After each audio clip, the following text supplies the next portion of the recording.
세상의 모든 것을 리뷰하는 해용. 안녕하세요, 해용입니다. 자, 오늘은 드디어 많은 분들이 기다렸던 리뷰, 바로 삼성 오디세이 G9입니다. 현재 꽤 많은 이슈가 있는 것으로 알고 있어서 그런 부분들을 최대한 체크해서 영상에 담아봤고요. 어찌됐든 세계 최초로 49인치 1000R 공률의 커브드 모니터, 그리고 VA 패널 최초 240Hz를 적용한 만큼 다른 모니터와는 차별화된 요소가 많기에 이런 식으로 궁금할 만한 요소들을 각 항목별로 자세히 다뤄보도록 하겠습니다. 그럼 시작하겠습니다. 무언가 지르고 싶다면 구독, 해용.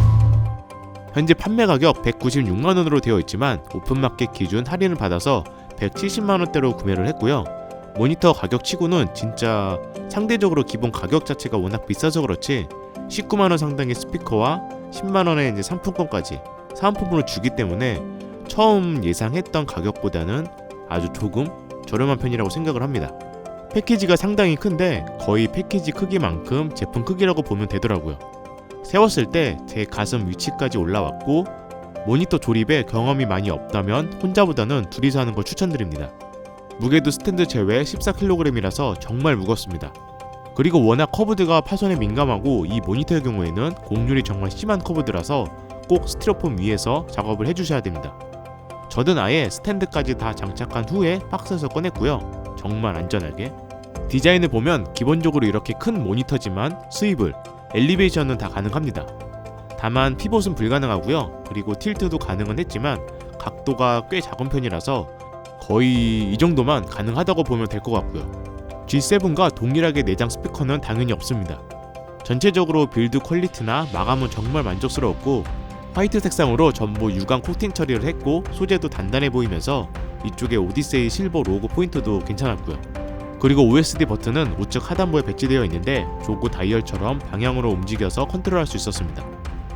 포트 구성은 3.5mm 오디오 잭, HDMI 1개, DP 포트 2개, USB 업스트림, USB 3.0 2개 이렇게 배치되어 있고, 모니터 스탠드 디자인은 G7이랑 동일한 구조인데 여기 덮개를 열어서 케이블을 정리할 수 있었고, 케이블이 보이지 않도록 하단부를 덮개로 가릴 수도 있었습니다.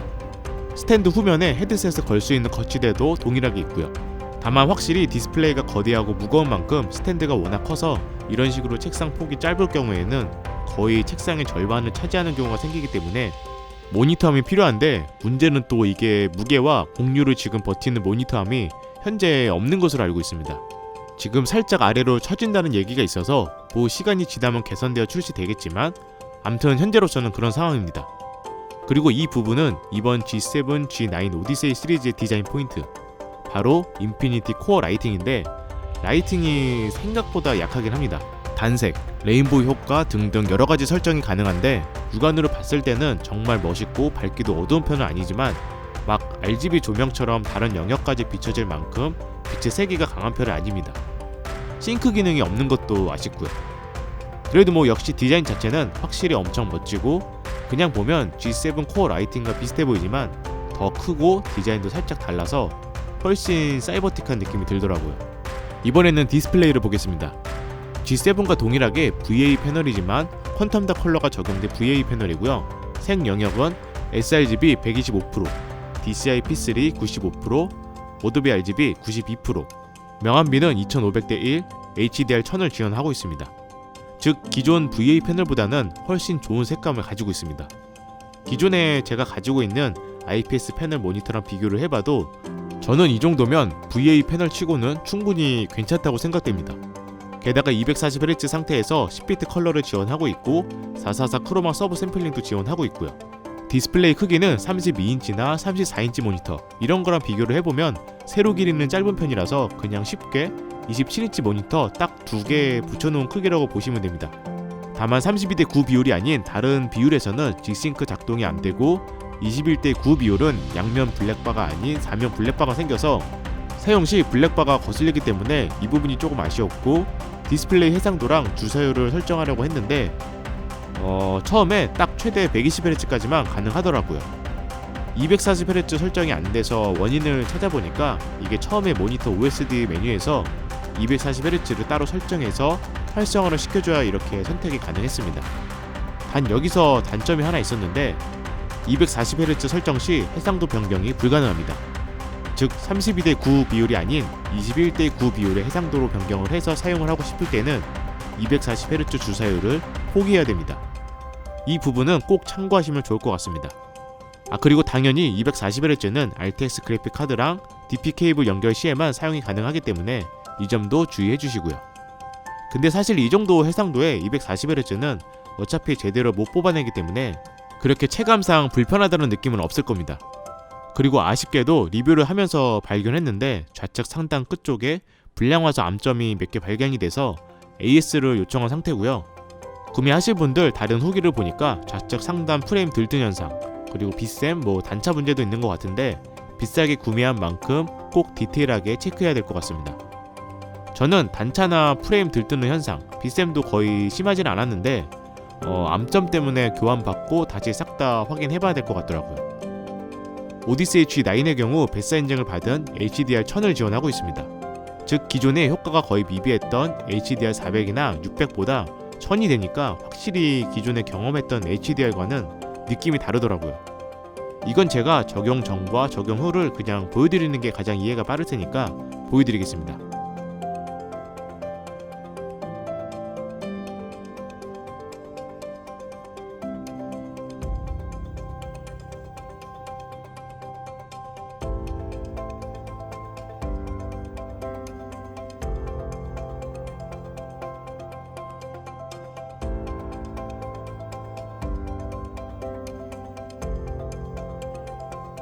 그리고 로컬 디밍도 지원하고 있는데 이게 뭐냐면 백라이트를 다수의 영역으로 구분을 해서 영상의 어두운 부분에 해당되는 영역은 백라이트를 끄거나 빛을 줄이고 밝은 영역은 휘도를 높여줌으로써 명암비를 높이고 더 현실에 가까운 화면을 보여주는 기술입니다. 그런데 실제 적용했을 때 이게 엄청 큰 차이는 없더라고요. 아마 원래 이 영역존이 사실 작고 촘촘하게 있어야 디테일하게 표현이 가능할 텐데 영역이 크고 많지 않아서 아직까지는 제대로 된 로컬 디밍은 아니라고 보는 게 맞을 것 같습니다. 물론 이 영역이 많을수록 가격도 더 올라가서 문제지만. 자, 이번에는 변태 비율 32대 9 비율의 실제 화면 모습을 조금 보여드릴 텐데 게임화면, 작업화면, 동영상 화면을 이렇게 각각 보여드리겠습니다. 일단 게임화면은 사실 32대 9 비율을 지원하는 게임은 그렇게 많지 않습니다. 그래서 지원이 가능한 게임에서는 정말 최고의 몰입감을 느낄 수 있었지만 그렇지 않은 게임에서는 오히려 좌우 블랙바로 인해서 몰입감이 떨어질 수 있습니다. 그 부분을 충분히 감안해야 되고 만약 본인이 32대 9 비율을 지원하지 않는 게임을 한다면 이 모니터를 거의 제대로 활용 못하게 되는 거죠. 작업화면의 경우에는 와, 이게 진짜 대박이었는데 정말 너무 편했습니다. 특히나 프리미어 프로 작업을 할 때 이거 보이나요? 타임라인이 쫙 다 보이는데 이제 귀찮게 확대 축소를 매번 하지 않아도 되겠더라고요. 소스도 한 번에 보기 편하고 동영상 화면에서는 확실히 변태적인 비율 때문에 블랙바가 좌우에 많이 생기게 됩니다. 사실 영상은 32대 9 비율이 거의 없다고 보면 되기 때문에 이 부분은 어쩔 수 없을 것 같아서 개인적으로는 한쪽에 영상을 틀어놓고 다른 한쪽에서는 게임이나 작업을 하는 게 가장 괜찮아 보였습니다. 그리고 PVP 기능, 즉 한 개의 모니터에서 두 개의 디바이스를 사용하는 건데 예를 들어 컴퓨터가 두 대면 이렇게 절반 나눠서 왼쪽은 1번 컴퓨터, 오른쪽은 2번 컴퓨터를 사용할 수 있는 겁니다. 이게 투컴 사용자는 정말 유용한 기능인데 치명적인 단점도 있었습니다. 바로 최대 주사율이 60Hz로 제한이 됩니다. 이게 나중에 펌웨어 업데이트로 제한이 풀릴지는 모르겠지만 일단은 아쉬운 부분이더라고요. 그리고 많이들 궁금해하는 응답 속도와 잔상, 역장산 부분인데 일단 응답 속도는 공식 스펙상으로는 G2G 기준 1ms라고 합니다. 그래서 OSD 메뉴에서 보통, 빠르게, 가장 빠르게 이렇게 설정이 가능한데 전체적으로 봤을 때 육안으로는 거의 잔상이 안 보였고요. 가장 빠르게 했을 때도 역잔산 또한 거의 없었습니다. 그래서 저는 VA 패널임에도 이 정도면 정말 잘 잡았다고 생각이 되는데 다만 오디세이 G9의 경우에는 G싱크 호환, 프리싱크를 지원하고 있는데 이걸 켜면 응답 속도 설정이 불가능합니다. 그래서 정리를 해보면 확실히 천알 공률이 적용된 49인치 커브드 모니터, 변태적인 비율을 봤을 때는 절대 일반적인 상황이 아닌 만큼 그냥 겉모습만 보고 구매를 하면 막상 32인치, 34인치보다 효율성 면에서는 더 떨어질 수 있습니다. 그렇기 때문에 본인이 주로 어떤 작업을 하고 어떤 게임을 하고 어떻게 활용을 할 건지 잘 판단해서 구매하시는 게 가장 합리적인 소비로 보이고 확실히 32대9 비율과 현안의 공유를 제대로 활용만 할 수 있다면 이 제품은 최고의 모니터가 분명 맞기 때문에 제가 지금까지 언급한 부분들을 보시고 결정하시면 될 것 같습니다. 근데 진짜 저도 49인치 모니터는 처음이고 이 정도 크기에 이 정도 곡률은 몰입감이 진짜 압도적이긴 합니다. 이건 말로 설명이 안 돼요. 직접 보셔야 됩니다. 암튼 제가 준비한 영상은 여기까지고요. 혹시 G7 리뷰가 궁금하신 분들은 이전 영상 확인해 주시고 궁금한 점은 댓글로 달아주시면 제가 아는 부분에 대해서는 답변 달아드리도록 하겠습니다. 그럼 저는 또 다른 재밌는 영상으로 찾아뵙도록 하겠습니다. 감사합니다.